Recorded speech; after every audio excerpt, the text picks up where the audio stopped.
అందరికీ నమస్కారం అండి. ఈరోజు నా గెస్ట్ ఎవరు అంటే ప్లేబ్యాక్ సింగర్ గాయత్రి గారు. అయితే నెట్లో నేను వెతికినప్పుడు గోదావరి గాయత్రి గారని కూడా ఉంది.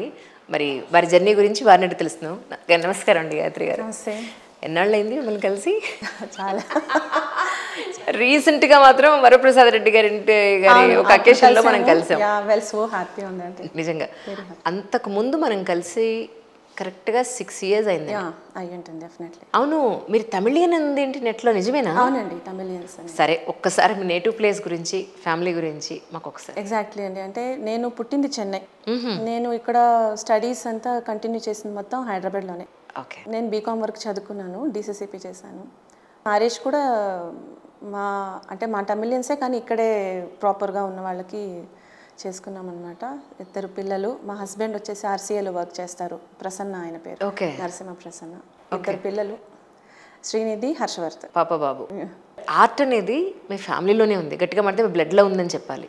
ఎగ్జాక్ట్లీ అండి. ఊహ తెలిసినప్పటి నుంచి మ్యూజిక్లోనే జర్నీ నాది. మా ఫాదర్ వచ్చేసి వీణా ఆర్టిస్ట్ అండి, ఇంటర్నేషనల్ వీణా ఆర్టిస్ట్. శోభానాయుడు గారు, ఆవిడ డాన్సెస్కి, శోభారాజు గారు ఆవిడ ఈవెంట్స్కి చాలా ఆయన కంపెనీ ఇచ్చారు. ఆయన ద్వారానే మాకు మా మదర్ సింగర్ పుష్పనారాయణ. సో వాళ్ళ ద్వారా ఊహ తెలిసినప్పటి నుంచి మ్యూజిక్లోనే ఉండడం అదృష్టంగానే భావిస్తాను. కానీ ఎప్పుడు అనుకోలేదు, ఇంతకుముందు ఇంటర్వ్యూస్లో కూడా చెప్పాను, యాక్చువల్లీ నా జర్నీ వచ్చేసి నేను ఎప్పుడు మ్యూజిక్లో ఉండాలనుకోలేదు. నా ప్యాషన్ డిఫరెంట్గా ఉండేది. అంటే కర్ణాటక సంగీతం చెప్పేవాళ్ళు ఇంట్లో నేర్పించడం అని జరిగేది. నేను అసలు కూర్చునేదాన్నే గాను. చాలా అసలు అల్లరి చేసి అసలు కూర్చోనంటే దెబ్బలు వేసుకొని కూర్చోపెట్టి నేర్పించారు. నాది వచ్చేసి వేరే ఉండేది అనమాట. అంటే జాబ్ చేయాలి, ఎంబీఏ. అప్పుడు నేను చదువుకున్నప్పుడు ఎంబీఏ చాలా హై అనమాట. ఇప్పుడు చాలా వచ్చేసాయి. ఎంబీఏ నాకు అది గోల్ లాగా అనిపించేది అనమాట. కానీ నా జర్నీ ఏంటంటే ఆఫ్టర్ 16-17 yearsకి నేను ఇటువైపు మ్యూజిక్ వైపు వచ్చేసాను అనుకోకుండా. బాగుండింది, ఎంజాయ్ చేశాను. సో తర్వాత కూడా నేను స్టడీస్ ఆపకుండా బీకామ్ అలా కంప్లీట్ చేశాను. సో ఇప్పటి వరకు ఇలా సాగుతుంది. చాయిస్ అనమాట, అమ్మవారి గ్రేస్. ఏ గురువు గారి దగ్గర నేర్చుకున్నారు మీరు? ఫస్ట్ గురువు మా పేరెంట్స్ అండి, మా నాన్నగారు మా అమ్మగారే. తర్వాత డి శేషాచారి గారు, ఆయన హైదరాబాద్ బ్రదర్స్లో ఒకరైన, ఆయన దగ్గర కంటిన్యూ చేశాను. తర్వాత మోహన్ కృష్ణ గారు, ఆయన దగ్గర కొన్ని రోజులు నేర్చుకున్నాను. ప్రస్తుతం చేయట్లేదు, బట్ ఆయన డిసైపుల్ అని కూడా చెప్పచ్చు, మోహన్ కృష్ణ గారు. గత 20 ఏళ్లుగా మీరు ప్లేబ్యాక్ సింగర్గా ఉన్నారని అనుకోవచ్చు. అవునండి. 10,000 పాటలకు పైగా మీరు పాడారని విన్నాను. అంటే మూవీస్ కాదు, బట్ అన్ని లాంగ్వేజెస్లో అన్ని సాంగ్స్ అన్ని కలిపి ఇప్పటిదాకా రికార్డింగ్స్లో నేను ఎక్కువ పార్టిసిపేషన్ ఉంది. అంటే స్టేజ్ షోస్ అన్నది కొంచెం తక్కువే, బట్ రికార్డింగ్స్ వరకు నేను ప్లేబ్యాక్లో చాలా వర్క్ చేస్తున్నాను. సో అబౌట్ 10,000 సాంగ్స్ నేను ఇప్పటివరకు రికార్డ్ చేస్తున్నాను 7 languages. మీ ఫస్ట్ తెలుగు మూవీ అంటే ఎందులో పాడారండి? నేను తారా శశాంక అనే మూవీలో పాడానండి. మా ఫ్రెండ్ డి శ్రీకాంత్ గారు, శ్రీకాంత్ గారే నాతో పాడించారు. ఆయన సిహెచ్ శ్రీకాంత్ గారు, ఆయన కాకినాడలో ఉంటారు. సో ఇక్కడ ఆయన వర్క్ చేస్తున్నప్పుడు ఆయన మూవీలో పాడడం జరిగిందనమాట. ఆయన నా మీద నమ్మకంతో ఆ సాంగ్ నాకు ఫస్ట్ పాడించారు. నా ఫస్ట్ ప్లేబ్యాక్ ఎక్స్పీరియన్స్ ఆ సాంగే. ఓకే. గోదావరి ఎన్నో సినిమా మీకైతే? అది చాలా తర్వాత మణిగారికి ప్రియదర్శన్ అనే మూవీలో ఒక పాట పాడాను. ఆ తర్వాత కొన్ని మూవీస్ తర్వాత గోదావరి వచ్చిందనమాట. బ్రేక్ అనేది గోదావరి నుంచి వచ్చింది. అందుక నెట్లో మీ పేరు ముందు గోదావరి ఉంది. నేను ఎంత వెతికాను, సింగర్ గాయత్రి, ప్లేబ్యాక్ సింగర్ గాయత్రిని వెతుకుతుంటే రాలా. గోదావరి గాయత్రి అంటే అప్పుడు వచ్చింది మీ ఫోటో. నేను మిమ్మల్ని చూసినప్పుడు కానీ కలిసినప్పుడు కానీ నేను ఫీల్ అయింది ఏంటంటే, ఈరోజు ఎంతోమంది సింగర్స్ ఉన్నారు, అలా మీరు ఎక్కడా మార్కెటింగ్ చేసుకోలేదు, మీడియాలో ఎక్కడా మీ గురించి పెద్దగా ప్రొపగండా చేసుకోలేదు. అండ్ మోర్ ఓవర్ ఇప్పుడు ఎన్నో టీవీ షోస్ జరుగుతూ ఉన్నాయి, అక్కడ కూడా మీరు ఎక్కడా కూడా ఇంట్రెస్ట్గా ఎక్కడ నాకు కనిపించలేదు. లేదండి. అంటే మనకి ఏంటంటే అవి మేబీ అప్రోచ్ చేస్తే పిలుస్తారేమో, నాకు ఆ ఛానల్ ఎట్లా చేయాలన్నది తెలియదు. నా వరకు వచ్చిన వర్క్స్ని నేను సిన్సియర్గా చేసుకుంటూ ఇక్కడ దాకా నా జర్నీ అలాగే సాగింది. ట్రూ. సో మేబీ వాళ్ళని వెళ్ళి కలిసి పిఆర్ మెయింటెనెన్స్ చేసుకుని అలా ఏమైనా చేసుంటే మేబీ అవి ఏమైనా కలిగేదేమో. అంటే స్వరాభిషేకం స్టేజ్లో బాలుగారితో ఒక పాట పాడాను, ఒక 3-4 సాంగ్స్ వరకు పాడాను. ఆ తర్వాత మళ్ళీ పిలవకపోవడానికి రీజన్ నాకు తెలియదు. మేబీ నేను పిఆర్ మెయింటైన్ చేసి ఉంటే అదేమన్నా జరిగేదేమో. అప్పట్లో నాకు అంత తెలియదు కూడా ఎట్లా చేయాలన్నది కూడా. నా వరకు వచ్చిన వర్క్స్ని నేను ఆనెస్ట్గా నేను చేసుకున్నాను. So that is my journey అని చెప్పచ్చు. కానీ ఇలాంటి మట్టిలో మాణిక్యాలందరినీ వరప్రసాద్ రెడ్డి గారు గుర్తించి అప్పుడప్పుడు వాళ్ళకి రెండమ్మ ఒక్కసారి మిమ్మల్ని దర్శించుకుంటానని పిలుస్తూ ఉంటారు. డెఫినెట్లీ అండి, సచ్ ఎ నైస్ పర్సన్. అవును, నిజంగా నాకు అక్కడ కలిసాక అనిపించింది ఇదేంటి నాళ్ళ నుంచి తెలుసు నాకు, ఎస్, ఒక ఇంటర్వ్యూ చేయలేకపోయిన ఇంట్రెస్ట్లో అనిపించేసింది నాకు మిమ్మల్ని చూడగానే. ఫస్ట్ వచ్చిన ఫీలింగే అది నిజంగా. ఒక్కసారి ప్రేక్షకులందరి కోసం మా కోసం గోదావరిలో ఒక చిన్న లైన్ పాడదామా? నీల గగన ఘన విచలన ధరణిజా శ్రీరమణ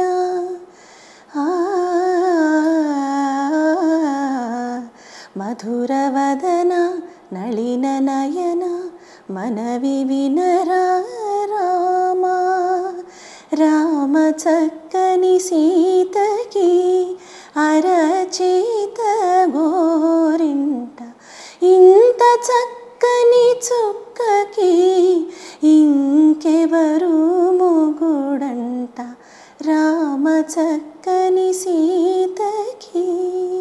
ఎందుకో తెలియదు కానీ రాముడి పాటలు మాత్రం భలే అందంగా ఉంటాయండి. చాలా బాగుంటాయి కదా, చాలా. ఎంత బాగుంటుందో వినడానికైనా పాడడానికైనా. ఎగ్జాక్ట్లీ. స్వాతి ముత్యమా మన రాధిక గారును కమలాసన్ గారిది స్వాతిముత్యమే కదా, అందులో కూడా రాముడు పాటలు ఎంత బాగుంటాయో చాలా బాగుంటాయి నిజంగా. Very nice. కమలీలో మీకు ఆపర్చునిటీ ఎలా వచ్చింది ఆ మూవీకి? అది నేషనల్ అవార్డు మూవీ అండి. ఆ మూవీ నేషనల్ అవార్డు విన్ అయింది. అది యాక్చువల్లీ ఈ ఇమ్మీడియట్ గోదావరి సాంగ్ తర్వాత ఆ పాట విని నాకు అవకాశం ఇచ్చారండి మ్యూజిక్ డైరెక్టర్. కానీ ఆయన వచ్చేసి చెన్నై బేస్డ్, నన్ను గ్రహించింది వచ్చేసి ఆ మూవీకి సంబంధించిన ఒక డైరెక్టర్ గారు నన్ను గుర్తించి ఆ ఆడియో ఫంక్షన్కి వచ్చి ఆ పాట విన్న తర్వాత నాకు అవకాశం ఇచ్చారు కమ్లీలో. సో అందులో ఒక తల్లి పాట అది పాడాను అనమాట, ఒక అమ్మ పాడే జోల పాట. అంటే ఈ కార్మికులు ఉంటారు కదా, కష్టపడే కార్మికులు, వాళ్ళు వచ్చేసి వాళ్ళ పిల్లల గురించి ఎంత కష్టపడతారంటే, వాళ్ళు పిల్లల్ని చెట్లకి కట్టేసి ఆ రాళ్ళెంబడి అలా రప్పలెంబడి వాళ్ళు కష్టపడుతూ ఉంటారు. ఆ తల్లి ఆలోచించేదన్నమాట ఆ పాట. చాలా బాగుంటుంది ఆ పాట కూడా. ప్లీజ్. యా, అది వచ్చేసి బంజారా భాషలో ఉంటుంది అది. అవునా? అది పల్లె ఎలా వస్తుందంటే, ఆలో ఆలో जो जो आलो बेटा रोई लड़ेती सिंधी लाई तड़ेती हाई आलो आलो जो जो आलो जो जो आलो అని ఒక యాసలా పాడాలన్నమాట. చాలా బాగుంది అసలు పాట. ఆ పాట కూడా చాలా బాగుంటుందండి. అందులో 3 సాంగ్స్ పాడాను, రాముగారితో కలిసి 2, ఇదొకటి సోలో. అంటే మీరు చెన్నైలో ఉండకపోవడం వల్ల ఏదైనా ఆపర్చునిటీస్ అని మిస్ అవుతున్నారు అనిపించింది? డెఫినెట్లీ అనిపించేదండి నాకు. ఎందుకంటే చెన్నైలో ఉంటే మేబీ ఇంకా అంటే మణిశర్మ గారు కూడా చెప్పారు, నువ్వు ఇక్కడ ఉండకూడదు గాయత్రి, చెన్నైకి వస్తే నీకు ఇంకా ఆఫర్స్. కానీ ఏంటంటే పేరెంట్స్ మ్యారేజ్ అయిపోయింది, ఇంకా ఫ్యామిలీ. సో నా ప్రిఫరెన్స్ అని అడిగితే నేను ఫస్ట్ ఫ్యామిలీకే ఇచ్చాను అన్నమాట. ట్రూ. అందుకే మనం అలా ఆగిపోయాం, ఎక్కడితో ఆగిపోయిన కారణాలు అవే. సో ఆ ప్రిఫరెన్స్ ఉంది కాబట్టి ఇంకా మనం ఏం చేయలేం కదా. That is my own decision. డెఫినెట్గా అది. యువన్ శంకర్ రాజా గారు అవకాశం ఇవ్వడానికి ఏ పాట? రామచక్కని సీతకి. అవునా? ఆ పాటే ఆయన విని ఆ తర్వాత నేను యాక్చువల్లీ ఇక్కడ ఉన్నాను, ఇక్కడ మన RFCలో మాయాబజార్ అనే మూవీకి రికార్డింగ్ వర్క్ చేస్తున్నాను. నైట్ 10 o'clock కాల్ వచ్చింది. So through out the day they were searching for my number actually. ఆయన కాల్ చేసి, ఏంటమ్మా ఎవరు మీ నంబర్ ఇవ్వలేదు, అసలు ఎంత కష్టపడ్డాం, మీ నంబర్ పొద్దుటి నుంచి ట్రై చేస్తున్నాము మీ నంబర్ కోసము, తర్వాత రఘు కుంచె గారు మీ నంబర్ ఇచ్చారు నాకు, కుంచె రఘు గారు ఇచ్చారు అంటే నేను షాక్ అయ్యాను. అసలు నేను తెలియని వాళ్ళే లేరు యాక్చువల్లీ. చెన్నై వాళ్ళకి హైదరాబాద్ అందరికీ తెలుసు, బట్ ఐ డోంట్ నో ఎందుకు అలా జరిగింది అనేది నాకు తెలియదు. బట్ సంహౌ వాళ్ళు వెతికి పట్టుకొని ఇప్పుడు ఇమ్మీడియట్గా రండి మీకోసం వెయిట్ చేస్తున్నాము రామానాయుడులో. సో ఇమ్మీడియట్గా నేను వెళ్ళి, నేను పాడే టైం నైట్ 12 o'clock అది. వెంకటేష్ గారు, కార్తిక్ గారు, సార్ యువన్ సార్ రాలేదు, అసిస్టెంట్ వాళ్ళందరూ ఉన్నారు. ఆయన అప్పటికే వెళ్ళిపోయారు, లేట్ అయిపోయిందని. సో నేను వెళ్ళి 12 o'clockకి నేను రికార్డ్ చేశాను. வெங்கடேஷ் గారు కూడా మాట్లాడారు, ఆయన తమిళ్లో మాట్లాడారు. நான் தமிழில் மூவி பண்ணலான் இருக்கேன், நீங்கள் என்ன சொல்கிறீங்க అని అంటే తమిళ్లో మూవీకి చేయాలనుకుంటున్నాను మీరేమంటారు అని అడిగారు. నేను షాక్ అసలు. వెంకటేష్ గారు నాతో ఆయన నాతో మాట్లాడడం ఏంటి అసలు కలలా ఉందే ఇది అసలు అనుకున్నాను నేను. తమిళ్ మాట్లాడతారు ఆయన? ఇంత బాగా మాట్లాడారు తమిళ్ కూడా. ఓకే. సో హ్యాపీ ఆ రోజు నైట్ అంత రికార్డింగ్ అంత అయిన తర్వాత వెళ్ళారు ఆయన. So nice.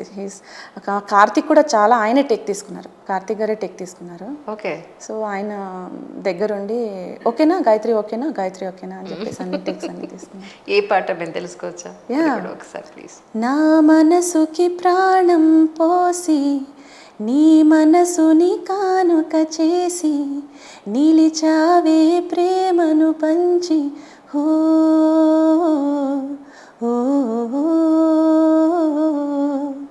అందంగా నన్నే పొగిడి అటుపైన ఏదో అడిగి మది గది తెరచి పక్కే పరచి ఉన్నావు లోకం మరిచి నా మనసుకి ప్రాణం పోసి నీ మనసుని కానుక చేసి నిలిచావే ప్రేమను పంచి హో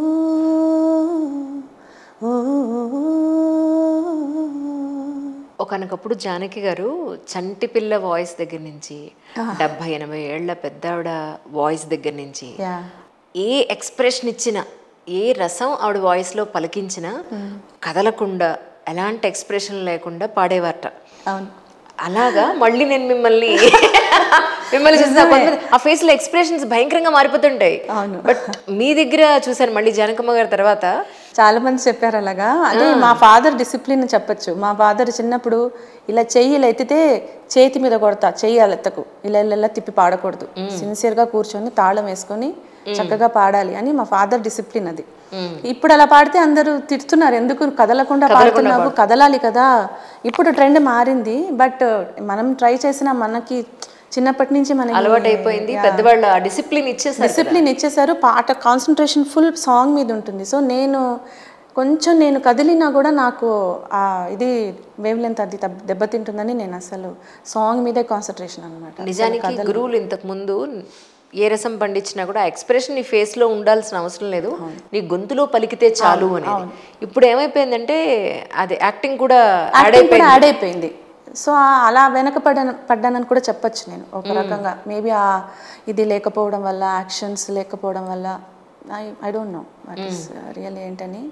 బట్ మా ఫాదర్ డిసిప్లిన్ అది. ఇప్పుడు నాకు ఆ భయం ఉంటుంది పాడేటప్పుడు, మా నాన్నగారు గుర్తుకొస్తారు డెఫినెట్లీ. అవును, ఆ కదలడాలు, డాన్స్ వేరే అసలు. చేతులు కూడా ఇలా ఊపి చేయడానికి లేదు. ఇప్పుడు అందరు చెప్తున్నారని కొన్ని పాటలు అలా చేస్తాం, యాక్టింగ్ చేస్తాం, కానీ డెఫినెట్గా చేయకపోయినా నేను పాడేస్తాను పాటని. ఎందుకంటే ఇక్కడ తిరుగుతుంటుంది నాకు సాంగ్ అంతా, ఎక్స్ప్రెషన్ అవన్నీ ఇక్కడ ఉంటుంది అనమాట.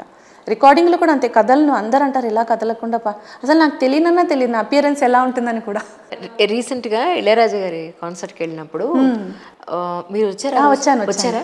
అందులో ఒక ఆవిడ, అవును, సుశీలమ్మ గారు జానకమ్మ గారు వాయిస్ మిక్స్ చేస్తూ ఒక ఆవిడ అస్సలు ఎక్స్ప్రెషనే లేదు ఫేస్ లో, కానీ వాయిస్ ఎంత బాగుంది. జానకమ్మ గారికి దగ్గర వాయిస్, సుశీలమ్మ గారి దగ్గర వాయిస్ అన్నట్టుగా ఉంది. రెండు మిక్స్డ్ ఉన్నాయి యాక్చువల్లీ. అంటే ఏ పాటకు తగ్గట్టుగా వాయిస్ ట్యూన్ చేసుకుంటూ వెళ్ళిపోతున్నారు ఆవిడ అసలు ఇలా పట్టుకుని మైక్ పట్టుకుని పాడుతూనే ఉన్నారు. జనాల వంక కూడా చూడలేదు. ఆ రోజు మళ్ళీ జానకమ్మ గారు గుర్తొచ్చారు నాకు, అరే ఎంత బాగా పాడుతున్నారు. ఇప్పుడేంటి ఎక్స్ప్రెషన్స్ భయంకరంగా యాక్టింగ్ అనేది యాడ్ అయిపోతుంది బాడీలో. అది కొంచెం మరి తెలియదు. ఎందుకంటే నా ఉద్దేశంలో యాక్టర్స్ చేస్తారు, డాన్సర్స్ చేస్తారు, సింగర్స్ పాట బాగా పాడాలి. అది నా concept. Maybe I'm wrong, I don't no. Maybe అంటే ఆడియన్స్ ఇలా కదలకుండా నించొని పాడిన వినేవాళ్ళు ఉన్నారండి. అంటే మనమే వాళ్ళని మారుస్తున్నామేమో ఒక్కొక్కసారి అనిపిస్తూ ఉంటుంది. అంటే మేబీ ఒకటి పాశ్చాత్య పోకడ కూడా ఒక కారణం కావచ్చు. ఇప్పుడు మన అన్నింటిలోనూ వాళ్ళనే అడాప్ట్ చేసుకుంటున్నాం కాబట్టి that maybe also one of the reason అనిపించింది నాకు. ఎగ్జాక్ట్లీ. అండ్ మోరోవర్ సింగింగ్లో అయినా ఆర్ట్ అనే ఫీల్డ్లో ఒక వర్క్ దొరకాలి అని అంటే మనం వాళ్ళకి ఈ పాట అంటే లైమ్ లైట్ లో ఉండాలి ఖచ్చితంగా. అవునండి, ఈ అమ్మాయి పాడుతుంది, ఈ అమ్మాయి గుర్తు రావాలి ఆ టైంకి. గుర్తు రాకుండా వేరే వాళ్ళు గుర్తొచ్చారంటే వీళ్ళకి అవకాశం పోయినట్టే. అంతే, డెఫినెట్లీ, అబ్సల్యూట్లీ. సో నేను అనుకున్నది ఏంటంటే, నేను ఒక దాని ఉన్నాను, నాకు ఒక అవకాశం ఉండి అడగడానికి ఇంతవరకు మీరు అసలు అడిగారా అసలు ఎవరైనా? లేదండి. కదా. కీరవాణి గారు సరే అన్నారు, అంటే ఒక రికార్డింగ్కి చెన్నై వెళ్ళినప్పుడు, గాయత్రి నేను గమనించాను, అసలు నువ్వు సాంగ్ గురించి ఒకసారి అవకాశం ఇవ్వమని అడగవెందుకు? సార్ తెలియదు సార్ నిజంగా, అసలు అడిగే స్టైల్ తెలియదు, ఎలా అడగాలో తెలియదు, నాకు ఒక అవకాశం ఇవ్వండి అని అడిగే అప్రోచ్ అయ్యే పద్ధతి కూడా నాకు తెలియదు సార్ అన్న. తన వాయిస్ అద్భుతమైన వాయిస్, నిజం చెప్పాలంటే భగవంతుడు తనకి ఇంకా ఎన్నో మంచి అవకాశాలు ఇవ్వాలని మనస్ఫూర్తిగా కోరుకుంటున్నానండి. నిజంగా నాకైతే మీరు మట్టిలో మాణిక్యంలా కనిపిస్తారు. ఎందుకంటే ఎన్నో అవకాశాలు బయట ఉన్నా జస్ట్ మిమ్మల్ని మీరు మార్కెటింగ్ చేసుకోవడం మీకు తెలియక అసలు ఆ పందాలో మీరు లేరు. నాకు ఒక అవకాశం వస్తే చేద్దాంలే, లేదా హ్యాపీగా ఇంట్లో పిల్లలతోటి మా ఆయనతోటి ఇంటి చూసుకుని ఉండిపోదాం, అంతే ఎగ్జాక్ట్. తెలియదు కదండి, ఇప్పుడు తెలియని దాని గురించి మనం చేతులు కాల్చుకున్నట్లే ఉంటుంది. ఇప్పుడు తెలియకుండా ఏదైనా అప్రోచ్ చేసినా కూడా, ఇప్పుడు మనం ఎవరైనా మేనేజర్ పెట్టి మేనేజ్ చేసేంత డబ్బులు మనకేం పెద్దగా అంత ఇన్కమ్ కూడా ఏం లేదు. ఉంటే మేబీ మేనేజర్స్ని పెట్టి మేనేజ్ చేసుకుని అది వేరే స్టైల్ ఆఫ్ మెయింటెనెన్స్. కానీ మనకు అంత లేదు కాబట్టి కంప్లీట్గా నేను ఒక గృహిణి అనే అనుకోవచ్చు. But at the same time I work. అవును, అంటే బ్యాలెన్స్ చేసుకుంటూ వస్తున్నాను అనమాట ఇప్పటిదాకా. అంటే ఇంతకు ముందు పబ్స్లో పాడడం అనేది కొంచెం తక్కువగా ఫీల్ అయ్యేవాళ్ళు, కానీ ఇప్పుడు సింగర్స్ అందరూ కూడా వీకెండ్స్లో పబ్లో పాడడం కూడా ఒక ఇన్కమ్ సోర్స్ అయింది. టు బి ఫ్రాంక్, నేను చాలా మంది సింగర్స్ని చూసాను. సో మీరు అలా కూడా వెళ్ళట్లేదు? లేదండి. Are you ready to go really? I don't know, ఎందుకంటే అది మనం క్యారీ చేయగలగాలి. ఇప్పుడు ఆ స్టేజ్ని నేను క్యారీ చేయగలగాలి కదా. ఇప్పుడు పబ్స్లో అంటే పాడడం తప్పు అని నేను అన్నాను, ఎందుకంటే ఏదైనా సరే అదొక ఆర్ట్. అడ్జస్ట్ అయ్యి నేను వాళ్ళని ఎంటర్టైన్ చేయగలగాలి కదా. If they are not happy with my ఇది కానీ అపియరెన్స్ కానీ, లేకపోతే నేను మార్చుకోలేను, నేను ఇలాగే అలవాటైపోయాను, సో నేను మళ్ళీ ఆ డ్రెస్సింగ్ అవన్నీ చేయలేను నేను, అని సూట్ అవ్వదు. సో కచేరీల వరకు ఓకే, స్టేజ్ షోస్ వరకు ఓకే, అక్కడ అనేది నైస్ థింగ్, ఎందుకంటే చాలామంది జనాలు ఉంటారు, ఇంటరాక్షన్ బాగుంటుంది. బట్ మనం దాన్ని క్యారీ చేయగలగాలి, లేకపోతే అది అండర్స్టాండ్. అలాగే ఇప్పుడు చాలా పెద్ద పెద్ద ఫంక్షన్స్లో కూడా వాళ్ళు ఇన్వైట్ చేస్తే వెళ్తున్నారు. అలా మీరు వెళ్ళడం ఇష్టం ఉందా? ఎగ్జాక్ట్లీ, వెళ్తాను, షూర్ చేస్తాను. ఎందుకంటే ఒక షోలో సపోజ్ ఎవరన్నా చూసి మాకు ఇక్కడ ఫంక్షన్ ఉందండి, మేము ఇలా గెదర్ చేయాలనుకుంటున్నాం అని అనుకుంటే, so can I give the contact? Definitely చేస్తాను. అది మొన్న కూడా వాసవి గ్రూప్స్ వాళ్ళది ఒక ప్రోగ్రామ్ ఉంటే చేశాను. ఇది వాసవి వాళ్ళ బిల్డింగే, వాళ్ళదే ఒక ఇది చేశాను. అవునా? So one of the member director వాళ్ళది ప్రోగ్రామ్ చేశాను. అలా వాళ్ళు వెతికి నాకు చిన్న వాళ్ళ ఏమంటారు కాంటాక్ట్స్ వల్ల దొరికేవి డెఫినెట్గా నేను ఐ విల్ డూ అండి. అదేమీ లేదు, చేయకూడదని ఏం లేదు. ఇప్పటిదాకా అంతే. ఇప్పుడు నా దాకా రామచక్కని సీతకి కూడా నిజంగా అసలు ఆ ఒక పాట ఉందని తెలియదు నాకు. రాధాకృష్ణ గారు పిలిచారు వాయిస్ టెస్ట్కి, అప్పుడు కూడా నేను భయపడి చెప్పాను, సార్ వాయిస్ టెస్ట్ అంటే మీరు శ్రేయా ఘోషాల్ చిత్రమ్మతో పాడించారండి, అంత లెవెల్లో నాకు వద్దనే నిన్ను పిలిచాను, అలా వద్దు, నాకు చిత్రమ్మ అలా వద్దు, ఈ పాటకి నీ వాయిస్ కావాలి. అందుకుముందు ఆనంద్ మూవీలో ఒక రీరికార్డింగ్ వర్క్ చేసామన్నమాట. అంటే పంచరత్న కీర్తనలు, అన్నమాచార్య సంకీర్తనలు, ఇవి పాడేవి కొన్ని ఉంటాయి బిట్స్. అప్పుడు వాయిస్ వినేసి ఆ వాయిస్ విని అప్పుడు పిలిచారనమాట, ఈ అమ్మాయి బాగుంటుంది. అంతకుముందే 10 మంది 15 మంది వాయిస్ టెస్ట్కి వచ్చేసి వెళ్ళున్నారు. అదంతా నాకేం తెలియదు అసలు. ఈ పాట తర్వాత నన్ను పిలుస్తారని కూడా ఎక్స్పెక్ట్ చేయలేదు. పాట పాడిన తర్వాత నా పాట ఉంటుందని తెలియదు, ఎందుకంటే వెనకాల చాలా ఉంటాయి. వాళ్ళకి ఎన్నో డిస్కషన్స్ ఉండొచ్చు, వేరే అదర్ సోర్సెస్ నుంచి కొన్ని ఫోర్సెస్ తెలియదు మనకి ఏమవుతుందో. మన పాట ఫైనల్ వినేదాకా మన పాట ఉంటుందని మనం చెప్పలేం. సో అది ఆ పాట జర్నీ, అది డిఫరెంట్ జర్నీ. అది యాక్చువల్లీ శ్రీరాముల వారే ఆయనే ఎంచుకున్నారేమో నన్ను అనుకుంటాను. ఎందుకంటే ఇంత కాంపిటీషన్లో మన పాట ఉంచుతున్నారంటే ఆ టైంలో, ఇప్పుడు ఓకే, ఇప్పుడు చాలామందికి మంచి స్టేజెస్ ఉన్నాయి, సినిమాలో అవకాశాలు ఇస్తున్నారు, కానీ ఆ టైంలో ఒక మ్యూజిక్ డైరెక్టర్ దగ్గర వెళ్ళి కోరస్ పాడటమే గొప్ప. ఈ ఆడియో సిరీస్లో మా పేర్లు ప్రతి సిరీస్లో ఉండేవి. 98, 99 ఆ టైంలో ఆర్పి గారి సాంగ్స్, మణి గారి సాంగ్స్, అందరి పాటలు బ్యాక్ సైడ్ మీరు చూసారంటే అప్పట్లో సిడీస్, క్యాసెట్స్ కదా, వెనకాల ప్రతి దాంట్లో నా పేరు ఉండేది. సో అంత గ్రేట్ అనమాట. అబ్బా, ఆ సీడీలో నా పేరు వస్తే అంత గ్రేట్గా చూసేవాళ్ళు అప్పట్లో. ఆ ప్లేబ్యాక్ గ్రేట్గా ఉండే. ఇప్పుడు అంటే స్టేజ్ షోస్లో మన అపియరెన్స్ చాలా ఇంపార్టెన్స్ ఉంది, కానీ అప్పట్లో ఒక ప్లేబ్యాక్ చాలా ఉండేదన్నమాట, వాల్యుబుల్ అనమాట. అప్పట్లో రామానాయుడు వెళ్ళి పాడుతున్నామంటే మమ్మల్ని ఒక పెద్ద స్టార్లా చూసేవాళ్ళు, అలా ఉండేది. సో ఆ టైంలో నేను చాలా నేర్చుకున్నానని కూడా చెప్పచ్చండి, ఎందుకంటే ఒక 30 పీస్ ఆర్కెస్ట్రాతో మేము పాడతాం అనమాట. సో ఏం పాడుతున్నాం అన్నది నేను గ్రహించలేదు, కానీ ఏం నేర్చుకున్నానని మాత్రం చెప్పచ్చు. చాలా నేర్చుకున్నాను, డిసిప్లిన్ నేర్చుకున్నాను, టైం సెన్స్ కానివ్వండి, ఎవరికి ఆ రెస్పెక్ట్ అండ్ మైక్ ముందు సెన్స్, మైక్ డిసిప్లిన్స్ అవన్నీ నేను లైవ్గా నేర్చుకున్నవే, మనకి ఎవరు ఏం చెప్పలేదు కదా. నేను నేర్చుకున్నది కర్ణాటక సంగీతం. సో అవన్నీ నేను దీంతో అంటే నా ఎక్స్పీరియన్స్తో నేర్చుకున్నవి. ఆ రోజు ఇళయరాజు గారు ఆయన కాన్సర్ట్లో ఒక సింగర్ పాడకుండా సింగర్ వాయిస్ ఒక పాటను పక్కన పెట్టి మిగతా ఇన్స్ట్రుమెంట్స్ అన్ని ఎక్కడెక్కడ ఏం వర్క్ చేస్తాయి, ఎలా వర్క్ చేస్తాయి, పాట అనేది ఎప్పుడు యాడ్ అవుతుంది, వాయిస్ ఎగ్జాక్ట్లీ ప్రతి ఇన్స్ట్రుమెంట్ ని ఎంత డీటెయిల్డ్గా చూపించారు కదా. చాలా బాగా చూపించారు, అద్భుతం. అసలు నాకు భలే అనిపించింది ఆ రోజు. ఎగ్జాక్ట్లీ, చాలా చాలా అద్భుతం. అది ఎప్పుడు మర్చిపోలేని ఒక అద్భుతమైన రోజు. ఎందుకంటే ఆల్మోస్ట్ అందరికీ వర్క్ చేశానండి, ఎందుకంటే మా ఇళయరాజా గారికి చేయాల్సింది కానీ బై మిస్టేక్ అది అన్ఫార్చునేట్లీ మిస్ అయింది. సో అలా చూడలేకపోయాను అనమాట. అరే లైఫ్లో ఒక్కసారైనా పాడతానో లేదో చూస్తానో లేదో అనుకున్నాను. ఆ డే మాత్రం నేను డెఫినెట్లీ మర్చిపోలేను. అసలు చూడంగానే దేవుడా అనుకున్నాను నేను. గ్రేట్, ఆయన లివింగ్ గాడ్. ఆయన చేయకపోతే వాళ్ళ అబ్బాయి చేశారు కదా, యువన్ శంకర్. ఆ తృప్తి ఉంది నాకు డెఫినెట్ గా. సో వాళ్ళ ఫ్యామిలీలో వర్క్ చేశారు. So happy. అది నిజంగా అది నా అదృష్టమే. అదైతే మరి నేనేం ప్రయత్నం చేశాను, నాకు అసలు నన్ను వెతకడానికి వాళ్ళే ప్రయత్నం చేశారు పాపం.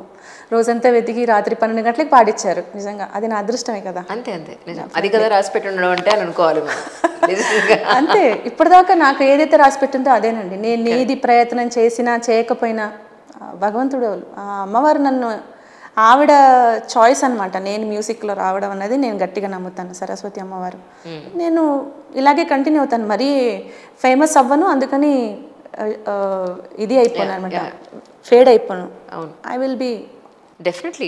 మీరు పాడిన పాటలు ఇప్పటికీ జనాలు వింటారు, ప్రజలు వింటారు, మిమ్మల్ని గుర్తు చేసుకుంటారు అల్టిమేట్లీ. ఎగ్జాక్ట్లీ. ఇప్పుడు యంగ్స్టర్స్ చాలా లవ్ చేస్తున్నారు నా సాంగ్. అంటే ఎక్కడికి వెళ్ళినా ఆ పాట గుర్తించని వాళ్ళు అంటూ లేరనమాట. చిన్న పిల్లల నుంచి 80 ఏళ్ళ దాకా అందరికీ ఆ పాట తెలియని వాళ్ళు లేరు. అది అదృష్టమే కదా. అంతేగా, నో డౌట్. అందులో అన్నమాచార్య కీర్తనలు ఎన్ని పాడుంటారు ఇప్పటి వరకు? చాలా పాడానండి. మా రాఘవేంద్రరావు గారిదే SVBCలో ఛానల్లో అన్నమయ్య పాటకు పట్టాభిషేకంలో పాడామన్నమాట. అది ఒక ఈవెంట్ లాగా తీశారు. సో అందులో బాగానే పాడాను. 70 అబౌవ్ సాంగ్స్ పాడున్నాను. ఆల్రెడీ రికార్డ్ అవ్వకుండా ఇంకా చాలా పాడున్నాను. అన్నమాచార్య కీర్తనలో మిమ్మల్ని అద్భుతంగా, అసలు ఇంత తత్వం ఎంత అద్భుతంగా ఉంది అని అనిపించిన కీర్తన అంటే ఏమంటారు, ఏ చెప్తారు? చాలా ఉన్నాయండి. అందులో నాకు వచ్చేసి యమన్ కళ్ళనిలో ఒక కీర్తన ఉందండి, భావయామి గోపాలబాలం. అది చాలా ఇష్టం నాకు. ప్రతి ఈవెంట్లో నేను అదైతే పాడతాను. మొన్న పుట్టపర్తిలో కూడా సాయిబాబా గారి బ్లెస్సింగ్స్, ఆయన ఇన్విటేషన్ అన్నమాట. అంటే అంతకుముందు కూడా అనుకోకుండా వెళ్ళాను, ఆ తర్వాత మళ్ళీ రీసెంట్గా ఆయన పిలిచి వెళ్ళాను అనమాట. అంటే ఆయన పిలిచారంటే నాకు అనిపించింది ఎందుకో ఆయన ఇంటరాక్ట్ అయ్యి నన్ను చూస్ చేసుకున్నారని.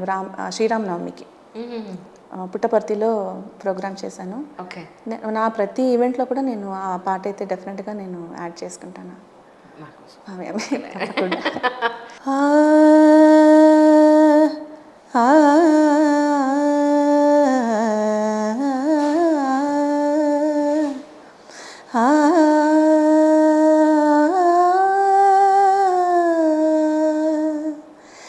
భావయామి గోపాలబాలం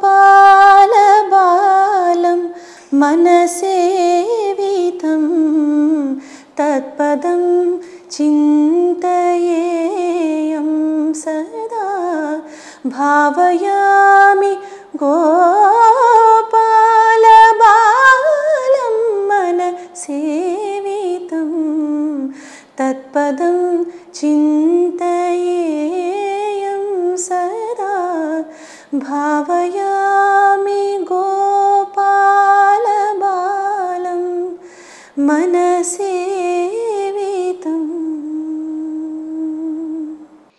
ఒక మంచి గొంతులోంచి అద్భుతమైన ఒక కీర్తన వినడం అనేది రాసిపెట్టి ఉండాలి అంత అద్భుతంగా ఉంది నిజంగా. Thank you.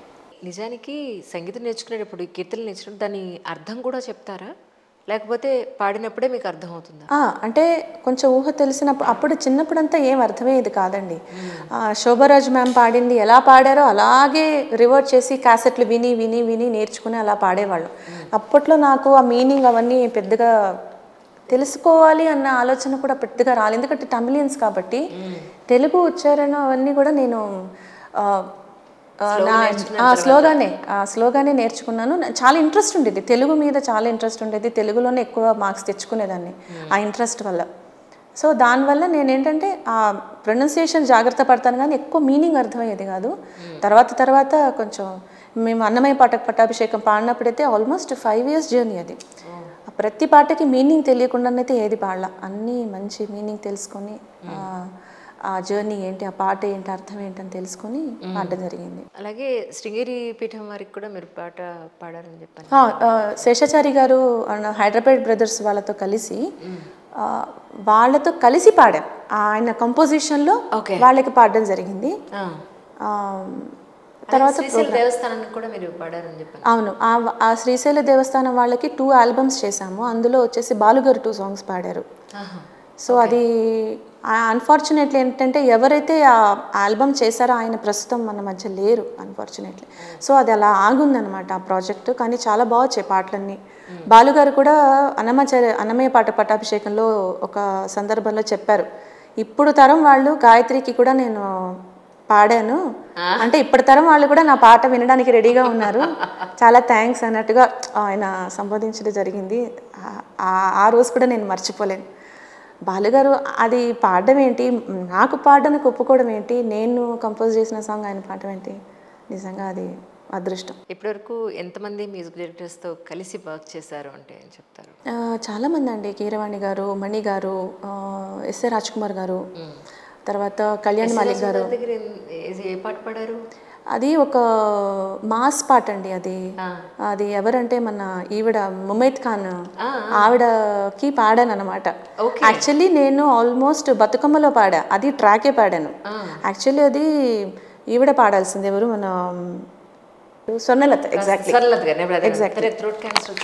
యా, ఆవిడ పాడాల్సింది అనమాట. అది బతుకమ్మ సాంగ్లో ఒక మంచి పాట పాడాను అనమాట.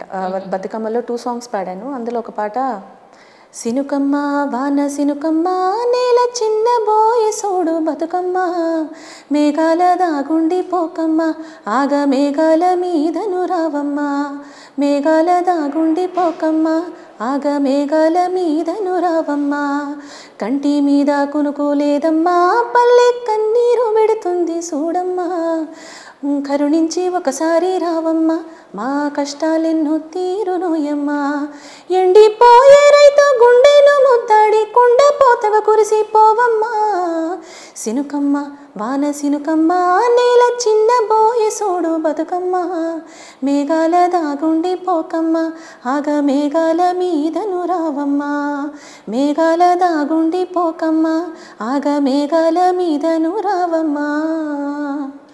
ఇలా ఉంటుంది అనమాట పాట. అంటే రైతులు పడేవన్నీ దగ్గరుండి అది చాలా బాగా పాడించుకున్నారు. ఆ పాట యాక్చువల్లీ ట్రాక్. బాస్లో కూడా ఒక పాట పాడాను నాగార్జున గారికి. హలో బాసు యమ్మా క్లాసు అలా చూస్తే మమ్మమ్మాసు తన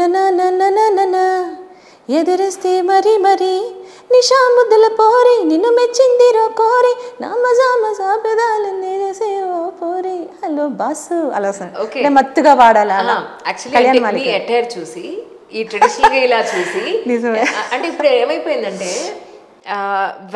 ఐ మీన్ ఇలాంటి ఒక టైప్ ఆఫ్ ఒక స్పెషల్ సాంగ్స్ పాడాలంటే వీళ్ళ వాయిసే సూట్ అవుతుంది. అవునవును. పల్లెటూరి యాసలో లేదంటే అది ఆంధ్ర యాస కావచ్చు, తెలంగాణ యాస కావచ్చు, యాక్సెంట్ని బట్టి వీళ్ళైతేనే సూట్ అవుతారు. సో ఈ ఇంటర్వ్యూ ద్వారా నేను అందరికీ, సొసైటీ అందరికీ నేను ఇలా పోర్ట్రేట్ చేయాలంటే నేను అనుకున్నది మీరు అన్ని రకాల పాటలు పాడగలరు నేను చూపించాను. అవును, ఇవి పాడారు ఆల్రెడీ, పాడగలరు అవకాశం ఇవ్వండి. ఇంకొక ఆడముత్యం వెయిట్ చేస్తుందని నేను చూపించాను ఖచ్చితంగా. మీరు మీ జర్నీ కానివ్వండి. తర్వాత మూర్తి గారి గమ్యంలో పాడాను, అది ఐటమ్ నంబరే పాడాను గమ్యం మూవీలో కూడా. తర్వాత హత్తిరి ఎంత హుషారే చింతామణి వద్దకు చీరి దాననా అని వస్తున్నాడు, అదొకటి పాడాను. తర్వాత ఆయనకే మళ్ళీ ఇంకొకటి పాడా, శ్రీశ్రీ అని కృష్ణ గారు విజయ నిర్మల గారిది 150th మూవీ ఒకటి శ్రీశ్రీ అని ఒకటి చేశారు. అందులో హరిహరన్ గారితో పాడాను. ఎన్ని జన్మల బంధమో ఇది ఎంత తీయని స్నేహమో తాననానన మనకే సుమా ఇది సొంతము కలిమిలోను లేమిలోను కలిసి ఉంటాము కలలలో కన్నీళ్ళనే దాచుకుంటాము. ఇలా వస్తాను. ఇదే హరిహరన్ గారితో పాడాను. హరిహరన్ గారితో ఎలా ఉంటుందండి? ఆయన లేరండి, నేను పాడినప్పుడు లేరు ఆయన. తర్వాత బాంబే మిక్సింగ్ జరిగింది, ఆయన చూడలేదు ఎప్పుడు. బాలు గారు చెప్పినట్టు అప్పట్లో అందరం కలిసి పాడేవాళ్ళం, ఎవరి ట్రాక్ వాళ్ళు ఇండివిజువల్ గా పాడుకుని వెళ్ళిపోతారు. ఆ బాండింగ్ ఎక్కడ వస్తుంది అని అంటూ ఉంటారు. ఎగ్జాక్ట్లీ అండి, ఎగ్జాక్ట్లీ. అంటే మా వరకు నేను 98లో 96, 97, 98 ఆ టైంలో కొంచెం ఉండిందండి, బాండింగ్ అంతా ఉండింది. మేము ఆల్మోస్ట్ 10 days అలా వర్క్ చేసేవాళ్ళం. రికార్డింగ్స్ కానివ్వండి, సాంగ్ రికార్డింగ్స్ కానివ్వండి, గ్రూప్స్, సోలోస్, ట్రాక్స్, అసలు ఏమి తేడా లేకుండా వర్క్ చేశాను నేను. అంటే అన్నీ నాకు ఎక్కువ ఎక్స్పీరియన్సే. తొలి ప్రేమ మన పవన్ కళ్యాణ్ గారి మూవీ ఉంది కదా, అందులో ఒక హీరోయిన్ ఇంట్రడక్షన్ ఒక వాయిస్ వస్తుంది,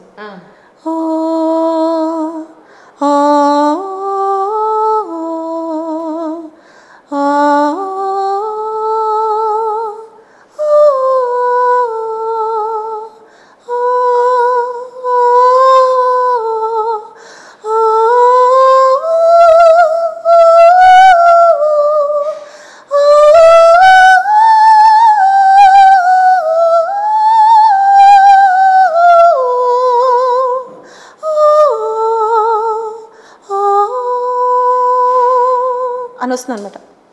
యాక్చువల్లీ ఆ వాయిస్ అడిగినప్పుడు వాయిస్ టెస్ట్ చేసినప్పుడు నా వాయిస్ ఓకే. సో ఆ పాట అలాగా ఏది తేడా లేకుండా ఏదంటే అదంటే అంత ఇది ఉండేదన్నమాట. అంటే దాని మీద ఏదో సాధించేయాలి, ఏదో అలాని కాదు, బట్ నేర్చుకోవాలన్న బాగా తాపత్రయంతో ఆ కలిసి వర్క్ చేసే ఒక 30 piece ఆర్కెస్ట్రా. అంటే మనం చూసాం కదండి ఇళయరాజా గారి కాన్సర్ట్లో చూసాం కదా, అలా లైవ్గా ఉండేది 10 days.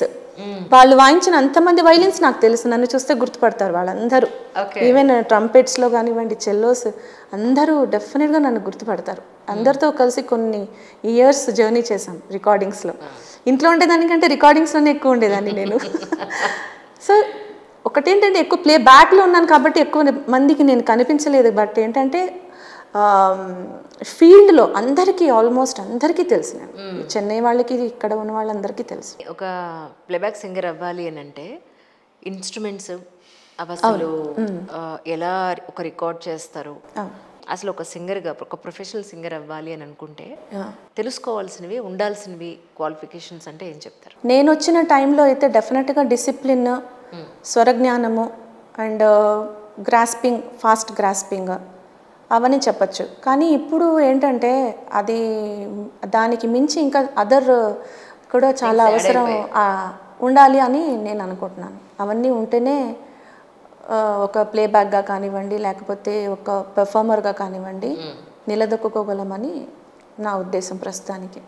అవి ఒక్కటే సరిపోవు. అప్పుడు మా వరకు నేను వర్క్ చేసినప్పుడు అయితే చాలా సరిపోయేది, అది ఇప్పుడు అది సరిపోదు. ఇంకా అంటే పిఆర్ మెయింటెనెన్స్ కానివ్వండి, మనుషులతో మాట్లాడే విధానం కానివ్వండి, అవన్నీ మార్చుకోవాలి. అవును. అండ్ మోర్ ఓవర్ మన ప్రయారిటీస్ అల్టిమేట్లీ ఇప్పుడు నా ఫ్యామిలీ ఇచ్చినప్పుడు కెరీర్ ఆటోమేటిక్గా కొంచెం వెనకబడుతుంది అంటారు. డెఫినెట్లీ అండి. ఇప్పుడు టైం అవన్నీ ఉండదు. అప్పుడు నేను టైం లేకుండానే వర్క్ చేశాను. బట్ ఏంటంటే all the time we can't work for, అంటే ఆ టైమింగ్స్ అన్నీ కాకుండా చేయలేము కదా. అది కూడా one of the reason maybe అయ్యి ఉండొచ్చు, ఎందుకు ఎక్కువ ప్రిఫరెన్స్ ఫ్యామిలీకి ఉండడం వల్ల. When I was in TV9, we were the first batch in TV9. నేను, ప్రేమ, స్వప్న, మేమంతా అప్పటికే వాళ్ళకి పిల్లలు కొంచెం పెద్దవాళ్ళు అయి ఉన్నారు. అప్పుడు ఏంటంటే అంటే వెనకాతల వాళ్ళు చూసేవాళ్ళు కూడా ఉన్నారు, వాళ్ళ పేరెంట్స్ కానీ చూసేవాళ్ళు ఉన్నప్పుడు వీళ్ళకి ప్రొఫెషనల్గా కొంత టైం ఇవ్వడానికి అవకాశం ఉంటుంది. ఎగ్జాక్ట్లీ. అదే టైంలో నాకు అసలు ఇలా బుల్టన్ అయిపోవడం ఏంటి, బస్ పట్టుకోవడం, ఇంటికి వెళ్ళిపోవడం, అవును, మళ్ళీ అక్కడ ఇంట్లో పని అయిందా మళ్ళీ ఆఫీస్, ఈ రెండింటికి తిరగడానికి నాకు టైం సరిపోయేది కదా.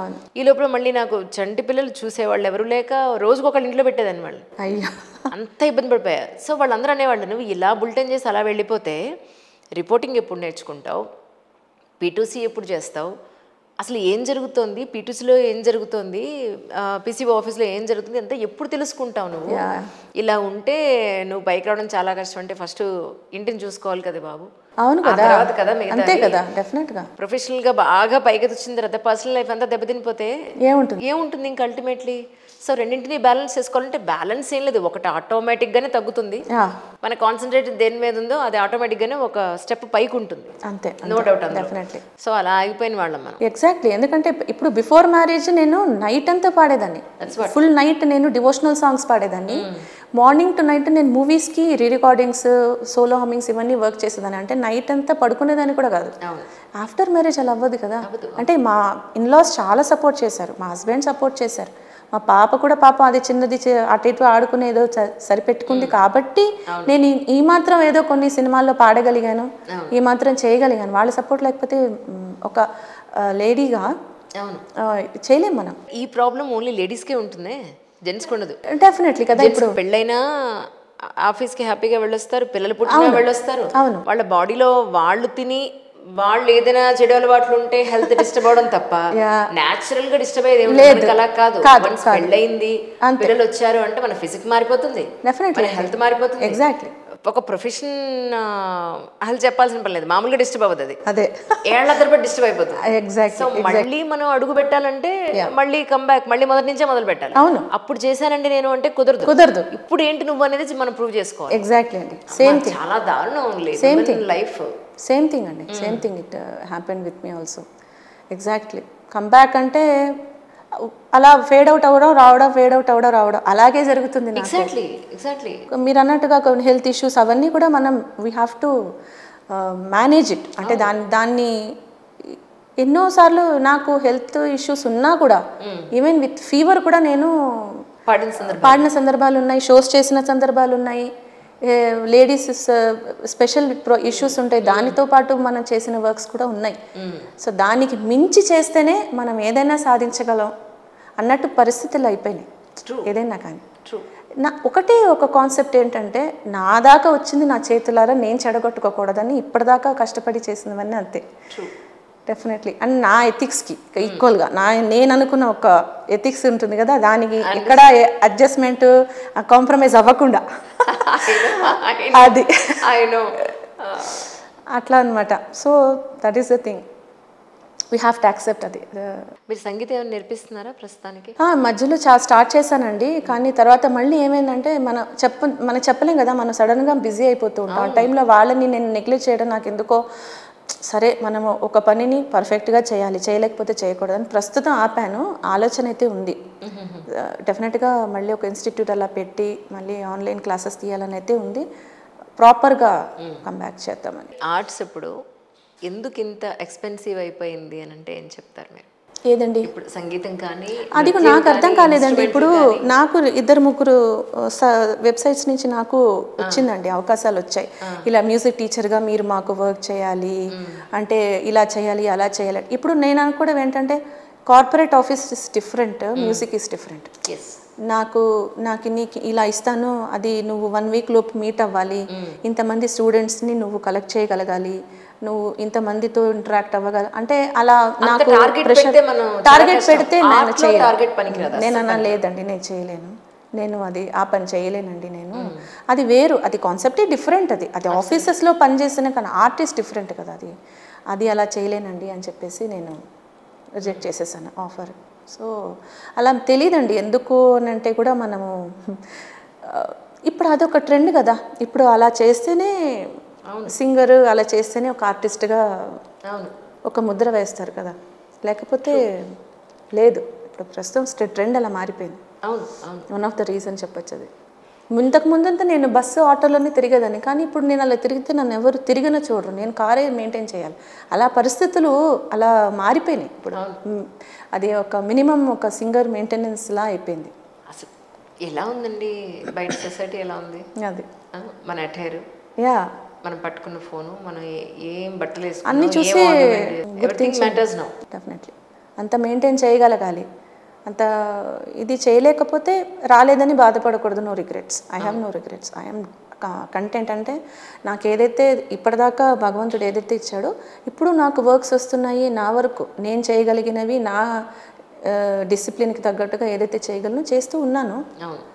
ఏది ఎటువంటి అరే రే మనం చేయలేదే అది ఒక్క బాధ అయితే ఉందండి. ఎందుకంటే రామచక్కని సీతకి నాకు ఆ పాటకి రావాల్సిన గుర్తింపు అంటే ఏదో ఒక మంచి అవార్డుతో నాకు రాలేదని అయితే ఒక బాధ ఉంది నాకు. ఎందుకంటే బాలుగారు, వేటూరి గారు కూడా రాధాకృష్ణ గారికి నాకు కాల్ చేయలేరు. రాధాకృష్ణ గారితో వాళ్ళిద్దరు మాట్లాడుకోవడం తెలిసిందనమాట. చెప్పారు, రాధాకృష్ణ గారు చెప్పారు, వేటూరి గారు చెప్పారు, ఇలాగా ఈ అమ్మాయికి ఈసారి నంది అవార్డు రావాలి ఈ పాటకి. బాలుగారు కూడా అదే మాట అన్నారు. వాళ్ళు అన్నదే నాకు అవార్డు. బట్ ఒక సింగర్గా మనకి ముందుకు వెళ్ళాలంటే మనకంటూ ఒక గుర్తింపు అన్నది అంటే స్టేట్ అవార్డు కానివ్వండి, అదైనా కానివ్వండి ఉంటేనే మనకు అంటే జనాలకి చూపించడానికి నాకు ఒక తృప్తి. నేను అబ్జర్వ్ చేసింది ఏంటంటే ఒక 15-20 ఏళ్ల క్రితం అవార్డు అనే దానికి నిజంగా చాలా మంచి విలువ ఉండేది. అవును, అంటే నిజంగానే మనల్ని గుర్తించి అవతల వాళ్ళు ఇవ్వడం. ఇప్పుడు అందులో ఎన్ని రాజకీయాలు వచ్చాయంటే వీళ్ళు మనవాళ్ళ కాదా, లేకపోతే వీళ్ళు మనకి ఏ విధంగా ఉపయోగపడతారు. ఇది అవార్డులు లేదా మనల్ని మనం వాళ్ళకి పోర్ట్రేట్ చేసుకుని ఇది నేనండి నాకు ఎందుకు ఎవరని మనం అడిగితే, ఇప్పుడు పద్మశ్రీలు పద్మభూషణ్ లాంటి దానికే ఎవరో ఒకళ్ళు నామినేట్ చేయాలి, వీళ్ళ వివరాలన్నీ వీళ్ళంతటి వీళ్ళే ఇవ్వాలి. అసలు గిన్నిస్ బుక్ ఆఫ్ రికార్డ్స్కి అయితే వాళ్ళు రావడానికి మనమే పే చేయాలట. గిన్నిస్ బుక్ ఆఫ్ రికార్డ్స్ వాళ్ళు రావడానికి మనం పే చేస్తే మేము ఇలా ఒక పెర్ఫార్మెన్స్ ఇస్తామండి, మీరు వచ్చి చూసి ప్రూవ్ చేసి మాకు రికార్డ్ ఇవ్వండి అని మనం చెప్తే దానికి ఫీ కూడా ఉంటుంది. ఎవరికి అంత ఓపిక ఉంది ఇక్కడ? నిజంగానే గుర్తింపు అనేది వాళ్ళు వచ్చి గుర్తించి ఒక చిన్న వాటర్ బాటిల్ ఇచ్చినా కూడా సంతోషం. చాలు. ఆ గుర్తింపు ఇప్పుడు లేదు, ఆ అవార్డ్స్కి ఇప్పుడు అవకాశం లేదు. నాకు వచ్చే అవకాశం లేదు. ఎందుకంటే నేను అసలు ఆ దారి తెలియదు నాకు. ఇది వెళ్ళి అడగడం అవన్నీ మనం ఏంటి చెయ్యము. అది నాకు వస్తుందని నమ్మకం కూడా రాలేదని బాధ అయితే నాకు ఉంది. చెప్పారు వేటూరి గారు, ఆ పాట విని వాళ్ళంత పెద్ద మనుషులు వాళ్ళు వస్తుంది అమ్మాయికి అవార్డు రావాలన్నదే నాకు చాలా హ్యాపీనెస్, చాలా చాలా హ్యాపీ అనిపించింది నాకు. డెఫినెట్లీ అందరు అనుకున్నారట, అరే ఈ పాట ఇంత పెద్ద హిట్ అయింది, ఈ అమ్మాయి ఎక్కడో ఉంటుంది అని. అంటే ప్రస్తుతానికి ఏం చేస్తున్నారంటే ఏం చెప్తారు? నేను ఇప్పుడు రీసెంట్గా అండి చెమటా శ్రీనివాస్ గారు, ఆయన యుఎస్ ఎన్ఆర్ఐ, ఆయన ద్వారా ఒక ఇదేంటి పి సుశీల గారిది 100 సాంగ్స్ చేశారు ఆయన ఆవిడ బర్త్డేకి. అది యూట్యూబ్లో ఆయన అప్లోడ్ చేశారనమాట. ఆయన ఛానల్ ద్వారా బీబీ అన్న ఛానల్ ద్వారా చేశారనమాట. అందులో ఒక 30 సాంగ్స్ వరకు పాడాను. 100 సాంగ్స్లో 30 సాంగ్స్ వరకు పాడాను. రీసెంట్గా జానకమ్మ గారివి 100 సాంగ్స్ చేశారు. అందులో కూడా ఒక 30-32 వరకు యూట్యూబ్లో మీరు చూడొచ్చు. జానకమ్మ గారివి. సిరిమల్లె పూవా సిరిమల్లె పూవా సిరిమల్లె పూవా చిన్నారి చిలకమ్మ, నా వాడు ఎవడే నా తోడు ఎవడే ఎన్నాళ్ళకొస్తాడే. సిరిమల్లె పూవా సిరిమల్లె పూవా చిన్నారి చిలకమ్మ, నా వాడు ఎవడే నా తోడు ఎవడే ఎన్నాళ్ళకొస్తాడే. సిరిమల్లె పూవా ఇది పాడాను అనమాట. ఉంది రీసెంట్గా. అసలు ఈ కొన్ని పాటలు అద్భుతం అండి, గొప్ప ఫీలింగ్ ఉంటాయి అసలు. అమ్మో ఆవిడ అంటే గ్రేట్ అండి వాళ్ళు. ఎందుకంటే సుశీలమ్మ గారి పాట పాడేటప్పుడు ఒక ఎక్స్పీరియన్స్, అంటే ఆవిడ పలికే ఉచ్చారణ, ఆవిడ వేసే గమకాలు, ఆ ఒదుగులు సుశీలమ్మ గారివి సొంతం. అది పట్టడం కష్టం, పడితే మాత్రం పాట అద్భుతంగా వస్తుంది. జానకమ్మ గారివి డైనమిక్స్, ఆవిడ నవ్వులు ఆవిడ ఎక్స్ప్రెషన్స్ చేయలేమండి అవి, చాలా కష్టం. అది మైక్ ముందు వెళ్ళి పాడుతూ ఉంటే నిజంగా నాకు ఇప్పుడు కూడా అసలు గూస్ బంప్స్ ఎలా అనిపిస్తుంది. ఎంత గ్రేట్ అసలు.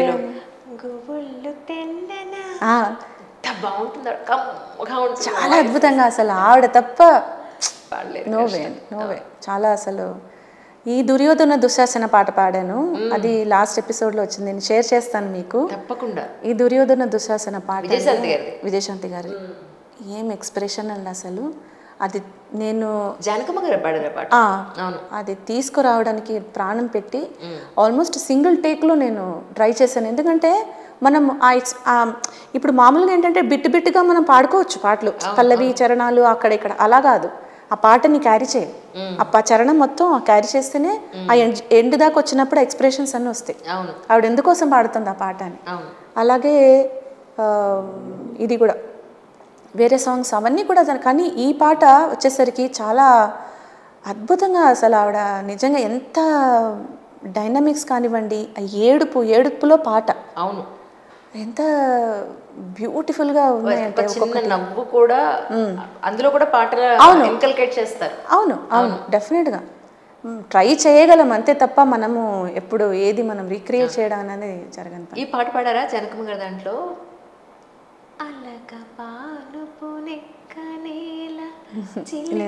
ఇలాగే అంటారు. ఏదైతే ఇచ్చారో అదే స్మైల్ ఉంటుంది ఇందులో. బాగా పాడుతున్నారు, ఒక పాట పాడారు, చాలా స్వీట్. బేసిక్గా జానకమ్మ గారి వాయిస్ నేను ఇమిటేట్ చేస్తాను. అయ్యో మీ వాయిస్ పాడితే చాలా బ్యూటిఫుల్ గా ఉందండి. అయ్యో ఊరుకోండి, నిజంగా మీరు పాడతారని తెలియదు నాకు, మీ ఇంటర్వ్యూస్ చూసాను తప్ప మీరు పాడతారని తెలియదు అసలు. నేను సంగీత జ్ఞానం అయితే లేదు, ఒక పాట పాడండి. నాకు జానకమ్మ గారి పాటలు చాలా బాగా ఇష్టం. ఆవిడ వాయిస్ నాస్టిస్గా దింపేస్తాను నేను. అందుకే గోవుళ్ళు తెలిన పాటను చూసారా, అంతే అదే చంటి పిల్ల వాయిస్ లో వచ్చేస్తుంది. అయ్యో నేను చాలా బాగా ప్రాక్టీస్ చేశాను 5th క్లాస్ నుంచి. అసలు అంత బాగా ప్రాక్టీస్ చేసేదాన్ని. అంటే మా ఊళ్ళో సంగీతం నేర్పేవాళ్ళు ఎక్కడో ఊరి చివరి ఉండేవాళ్ళండి. ఓకే. మా అమ్మ వాళ్ళని అడిగేదాన్ని, నేను సంగీతం నేర్చుకుంటాను, స్వాతి ముత్యంలో పాట లాలి లాలి అని ఫస్ట్ నేను నేర్చుకున్న పాట. ఓహ్ వావ్. సో నేను మా స్కూల్లో ఎప్పుడు సింగింగ్ కాంపిటీషన్ వచ్చినా, కాలేజ్లో డిగ్రీ పీజీ వరకు కూడా నాదే ఫస్ట్ ప్రైజ్. కానీ సంగీతం నేర్చుకోలేదు. ఆల్ ఇన్ వన్ ఉన్న వాళ్ళకి ఒక ఫీల్డ్లో ఎక్స్ట్రీమ్ స్థాయికి వెళ్ళడం కష్టం. ఇటు స్పోర్ట్స్లో ఒకవైపు ఇది ఇన్ని పెట్టుకుంటే నడవు, మళ్ళీ అదే స్థాయిలో డాన్స్ కూడా బాగా చేస్తా, మరి అది కూడా నేర్చుకోలేదు. ఇది అన్నీ సొంత సాహిత్యం అనమాట ఇవన్నీ. అలా కానీ తెలియదండి మీ నిజంగా మీరు ఒక పాట పాడచ్చు కదా. ప్రేక్షకులు తిట్టుకుంటారండి మీ ముందు, నేను తేలిపోతా. కానీ చాలా బాగుంటుంది జానకమ్మ గారి పాటలు, అద్భుతం, చాలా అద్భుతం, చాలా అద్భుతం. లాస్ట్ మీరు పాడిన మూవీ సాంగ్ ఏదంటే ఏం చెప్తారు?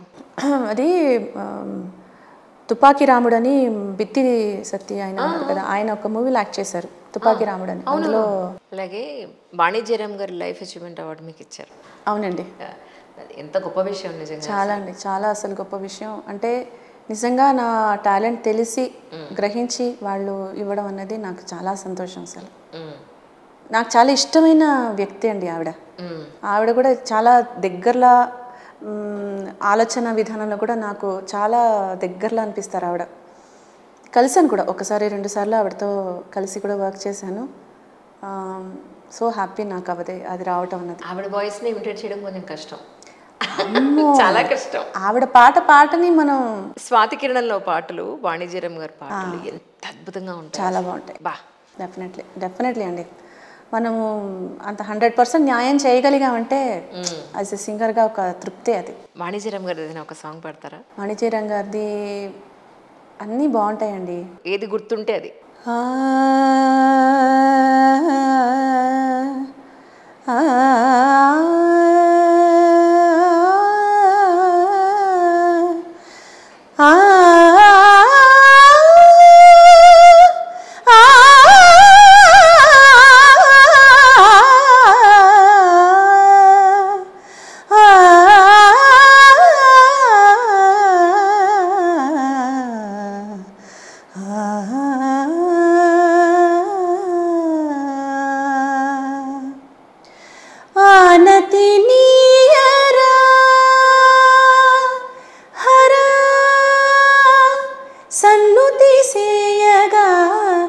సమ్మతినీయరా దొరా సన్నిధి చేరగా ఆనతినీయరా హరా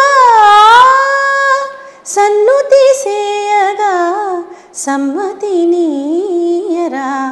దొరా సన్నిధి చేరగా ఆనతినీయరా హరా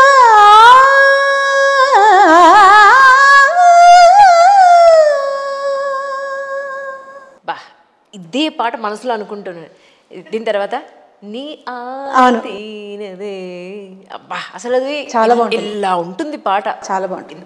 హై. మొన్న పుట్టపర్తిలో ఆ పాట పాడితే అసలు ఎంత అప్లాజ్ అంటే అసలు క్లాప్స్ ఆపలేదన్నమాట. అంత ఎంజాయ్ చేశారు ఆ పాటని. నేను ప్రాక్టీస్ చేసే పాటల్లో ఈ పాట ఒకటి. వావ్. అంత ఇష్టం నాకు ఈ పాట అంటే. అసలు ఆ పిల్లాడు ఎంత బాగా చేశారండి ఆ సినిమాలో. అద్భుతం అండి, అది ఏడ్చేస్తాం మనం. అసలు ఏంటి అసలు ఆ మూవీ ఏంటి, అదేంటి దగ్గర నుంచి ఎవ్రీథింగ్ జీవించేశాడు అసలు ఆ పిల్లాడు. అవును అవును, చాలా అద్భుతం అండి ఆ సినిమా. Movie great movie. అలాంటి సినిమాలు నిజంగా మంచి కాంటెంట్ ఉన్న సినిమాలు హిట్ అవ్వకపోవడం అంటూ ఉండదు. డెఫినెట్గా అది ఒక స్వాతిముత్యం కావచ్చు, తర్వాత స్వాతి కిరణం కావచ్చు, ఏదైనా కానీ చూసే ప్రేక్షకులు ఉన్నారు, ఆదరించే వాళ్ళు ఉన్నారు. అబ్సల్యూట్లీ. ఇప్పుడు లేదని పాపం ఉన్నది చూస్తున్నారు, కానీ అలాంటి మూవీస్ వస్తే మళ్ళీ చూడడానికి అందరూ రెడీగా ఉన్నారు. అవును. ఎంతోమంది కళాకారులు కూడా ఎంతోమంది దానికోసం వర్క్ చేయడానికి రెడీగా ఉన్నారు. టాలెంట్ ఉన్న వాళ్ళు ఉన్నారు. వాళ్ళకి ఏం చేయాలో అర్థం కావట్లా.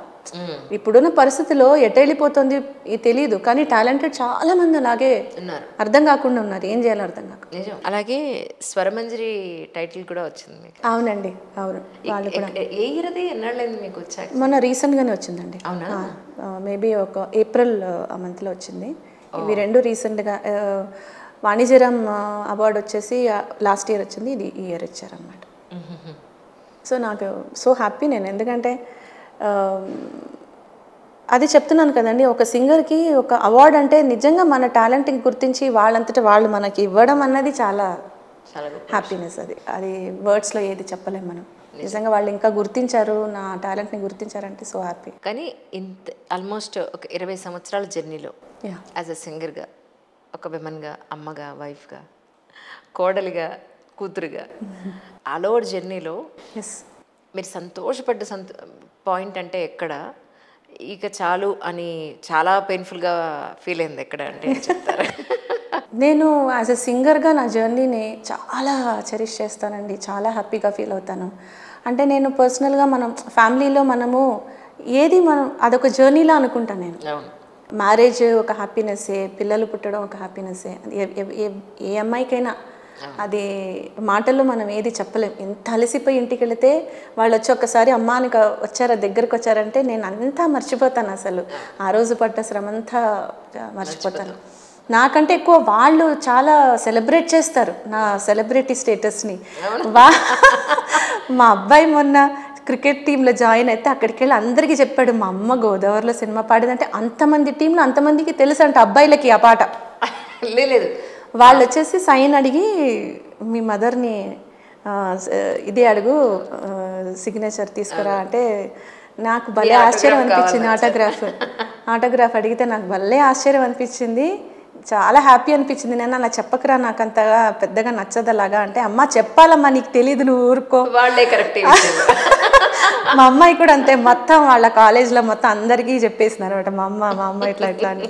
చాలా మొహమాటంగా ఉంటుంది, ఎందుకో తెలియదు నాకు, చాలా మొహమాటంగా ఉంటుంది.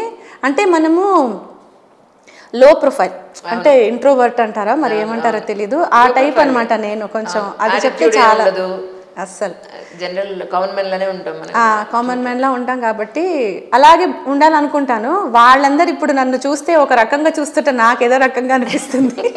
వాళ్ళకి తెలిసిపోయింది కదా ఇప్పుడు అని.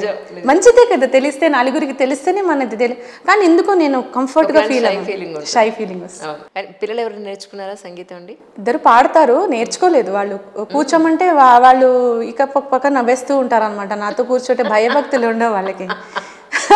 మా ఫాదర్ ఉన్నప్పుడు కొంచెం కీబోర్డ్ అవి నేర్పించారు, ఆ తర్వాత ఇప్పుడు నేను ఎనీ టైం మీకు ఇంట్రెస్ట్ ఉంది అమ్మ నేను నేర్చుకుంటానని ఏది అడిగినా నేను రెడీ. అంటే వాళ్ళంతటా వాళ్ళు రావాలని, నాకు మనం ఫోర్స్ చేయడం కాదు, వాళ్ళంతటా వాళ్ళు వస్తే ఇంకా బాగుంటుంది. ఎన్నాళ్ళు మీరు సంగీతం ప్రాక్టీస్ చేస్తే మీరు ఒక సినిమా పాట పాడగలిగారు, లేదంటే ఆ, సంగీతాన్ని బేస్ చేసుకున్న ఎన్నో రకాల డివోషనల్ సాంగ్స్ పాడగలిగారు అంటే ఏం చెప్తారు? డెఫినెట్లీ బ్లడ్లో ఉంది ఒక పాయింట్. ఎందుకంటే ఊహ తెలిసినప్పటి నుంచి పాడుతూ ఉన్నాము. స్వరాలు రాస్తాను, ఎలా రాస్తానో తెలియదు. మీరు ఒక లైన్ పాడారనుకోండి, దానికి స్వరాలు రాసేస్తాను నేను. అవునా? అది ఎవరు నేర్పించలేదు నాకు. అది నాకు స్వతహాగా ఎలా వచ్చిందో నాకు తెలీదు. సో అంటే మా తాతయ్య కాలంలో వాళ్ళందరూ మ్యూజిక్ అండి. మా తాతయ్య అంటే మా ఫాదర్ వాళ్ళ మావయ్య అనమాట. ఆయన వీణా ప్లేయరే, వాళ్ళ అబ్బాయి వీణా ప్లేయర్, వాళ్ళ అబ్బాయి వీణ వాయిస్తాడు, పాటలు పాడతాడు. అలాగా మేబీ ఆ జీన్స్ దానిలో ఉండి ఉంటుంది. సాధన అంటే డెఫినెట్గా సాధన కూడా one of the main reason. అంటే ఇప్పుడు కూర్చొని నేను దానికోసం టైం స్పెండ్ చేయకపోయినా, చేసినప్పుడు చాలా డెడికేటెడ్గా దానికోసం నేను ఒక టైం పెట్టానంటే, ఒక సాంగ్ ప్రాక్టీస్కి 100% ప్రాణం పెట్టి నేను ఎలా పాడతానో కదలకుండా, అంతే కదలకుండా, డిస్టర్బెన్స్ ఏది లేకుండా దాని మీద కాన్సన్ట్రేట్ పెడతాను. ఈ సాంగ్కి మీరు ఎన్ని రోజులు ప్రాక్టీస్ చేస్తారు? ఏ టైంలో ప్రాక్టీస్ చేయడానికి మీకు ఎక్కువ ఇంట్రెస్ట్ ఉంటుంది? అంటే ఇప్పుడు రికార్డింగ్స్ అవన్నీ మేము లైవ్గానే వెళ్ళిపోతామండి. వెళ్ళిన తర్వాతే మాకు సాంగ్స్ అని ఇస్తారు. మూవీ సాంగ్స్ ఇవన్నీ కూడా మాకు ముందే ఇవ్వరు. అక్కడికి వెళ్ళి నేర్చుకొని అప్పటికప్పుడు పాడాలి. సో అలాంటప్పుడు నాకు ఈ స్వరజ్ఞానం ఉన్నందువల్ల టకటకమని స్వరం రాసేసుకొని అది గుర్తుపెట్టుకొని పాటంతా మనము పాడడానికి అవకాశం ఉంటుంది. డివోషనల్ సాంగ్స్ అయినంతే, ఏదైనా అంతే. కొత్తగా ఏదైనా ఇప్పుడు పెద్ద సాంగ్స్ అనుకోండి, ఒక 10 చరణాలు ఉన్నాయి, అలాంటి పాటలు అయితే కూర్చొని కొంచెం ఒక హాఫ్ డే అలాగా దానికోసం టైం స్పెండ్ చేసి, నా ఈవెంట్స్, పర్సనల్ ఈవెంట్స్లో కూడా ఎవ్రీ ఈవెంట్ ఒక సాంగ్ యాడ్ చేస్తూ ఉంటాను. అప్పుడు అలాంటివి కొంచెం జాగ్రత్తగా నేను ప్రాక్టీస్ చేసుకుంటాను అనమాట. ఒక హాఫ్ డే, 1 డే అలాగా టైం స్పెండ్ చేస్తాను. శంకరాభరణం సినిమాలో చూపించినట్టు తెల్లారగట్ట అలా ఉండాలనుకుంటాను, నా మనసులో అనుకుంటాను. కానీ నేను నైట్ పర్సన్ని. నైట్ రాత్రి 3 గంటల దాకా మెలుకుతూ ఉంటాను, కానీ పొద్దున్న లెగలేను. అవునా? ఓకే. చాలా వరకు నైట్ పర్సన్. ఎందుకంటే మాక్సిమం వర్క్స్ అన్ని మనకి లేట్ అయిపోతుంటాయి, 12, 1 అయిపోతుంది. కొన్ని ఏళ్ల తరబడి ఆ టైంని మెయింటైన్ చేశాను కాబట్టి మార్నింగ్ లేగలేను. నైట్ ఎంత లేట్ అయినా సరే ఆ వర్క్ చేసేసిన తర్వాతే నేను పడుకుంటాను అనమాట.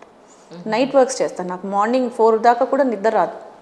పొద్దున్న లెగమంటే, ఒకసారి నిద్రపోయిన తర్వాత పొద్దున్న లెగమంటే అసలు నాకు ఉంటుంది 5 o'clockకి లేవాలి, ఇలాగ ఒక డిసిప్లిన్డ్ లైఫ్ లీడ్ చేయాలని ఉంటుంది. కానీ కష్టం అసలు డిసిప్లిన్ లైఫ్ కష్టం. అంటే అలా కాదు, నేను ఇక్కడ అలా అన్నది నేను ఒప్పుకోను. అసలు డిసిప్లిన్ లేదంటే you're very discipline lady, I know that.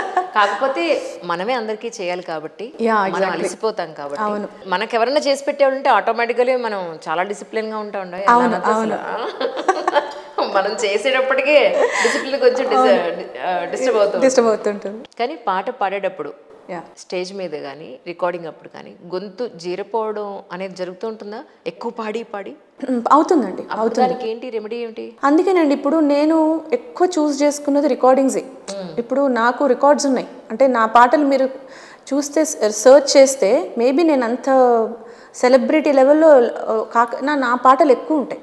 ఎక్కువ నేను చేసుకునేది అంటే రికార్డింగ్.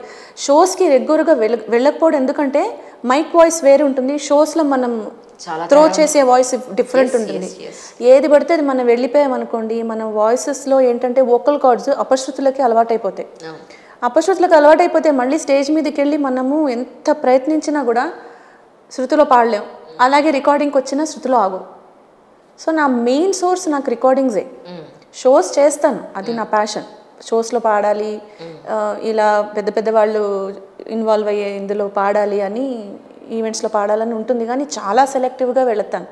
ఎందుకంటే టు ప్రొటెక్ట్ మై వాయిస్, నా వోకల్ కార్డ్స్ని నేను ప్రొటెక్ట్ చేసుకోవడానికి నేను జాగ్రత్తగా ఉంటాను. ఇంట్లో కూడా ఎక్కువ మాట్లాడను, కామ్గానే ఉంటాను.